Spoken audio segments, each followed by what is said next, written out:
දාගෙන කරන්නේ මොකක්ද අයියෝ ඔය කරන්නේ ඈ සුදු අයියේ අපෝ කතා කරන්නත් බෑ එච්චර වැඩේට ඇඩිට් වෙලා ඈ මොකක්ද ඔය කරන්නේ මිලිත් පැලයක් හිටුණා අනේ කො අම්ම දිහා බලන්නේ අම්මට ඕකේ කරල්ල හොද්දට දාන්න දෙනවද බෑ දෙන්න මගේනේ ඔයාගේ ගොඩක් තියෙන මට දෙන්න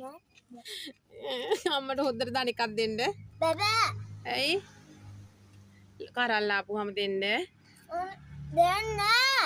ඇයි එහෙනම් මොනවද ඔයා කරන්නේ ඕකේ කරල් වලින් මම බඩේ තව එකක් හිටෝගෙන අනේ මේකත් ඔයාගේද දෙන්න ඈ දෙන්න මේ බලන්නකො සුදු මැණිකි මේ මම බඩේ දැක්කනේ ඔයා මඩේ නටනවද කො මඩ මේ බලන්න අයියා මේ චෝයි පැල දෙකක් හිටෝගෙන මේ අපිට දෙන්නෙත් නැහැලු කොහමද හිටෝගෙන